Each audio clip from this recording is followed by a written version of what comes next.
Hello, today we're going to be studying World War II propaganda.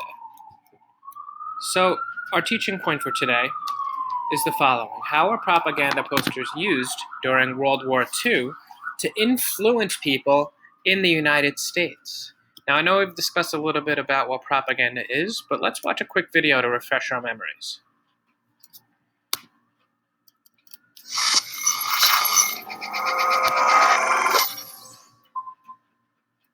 In this History Illustrated video, we're going to look at the vocabulary word propaganda.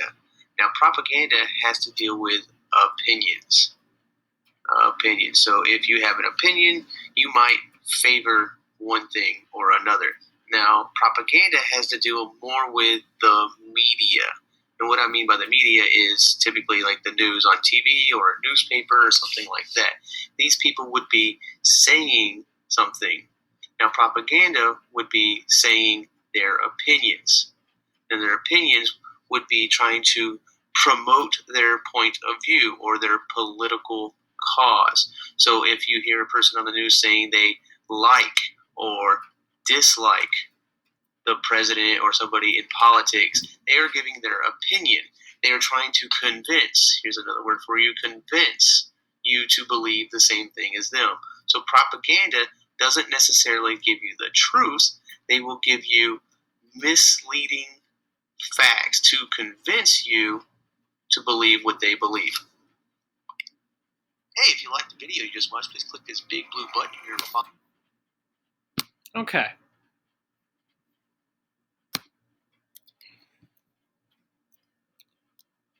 So, I want you to turn and talk to your partner, and in your own words, discuss what is propaganda. And try to keep some of the words from the video and the phrases and the vocabulary from the video that you heard in mind as you discuss. Go ahead.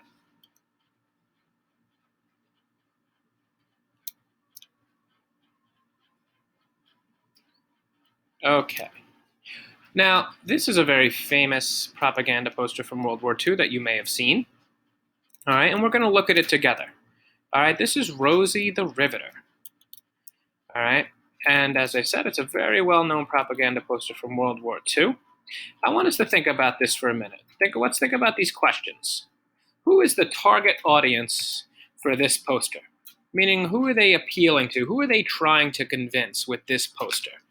Okay, that's the first thing you're going to think about. The second thing is, what is the slogan? Most propaganda posters have a slogan, right? And what is the slogan on this one? Right? If we look closely, we can see it jumps out at us, grabs our attention, right? And it's right at the top there. We can do it. And then when we ask, what is the theme or the message of this poster? Right, we want to keep that in mind. What message is it trying to get across to the people? Right? What is it trying to say? All right, we can look at the picture, we can look at the slogan, right? We see women being portrayed as very strong and confident. And I think that is one of the theme and messages of this poster. And if we go back to who is the target audience, right, we could say women living in the United States during World War II. All right, and whose side is the artist on? Right, where we know this is taking place during World War II, we think it's pretty clear that the artist is on the side of the Allies, right? Specifically the United States, and fighting for women and their causes during World War II. All right, so when we are looking at propaganda posters, I want us to always keep these questions in mind. All right, so we could look at a few more together and ask the same questions. Who is the target audience? What is the slogan? What is the theme or the message of this poster, and whose side is the artist on? So let's look at a couple and we'll do some turn and talks to discuss. And so take a look at this and turn and talk with your partner, the questions that we just went over.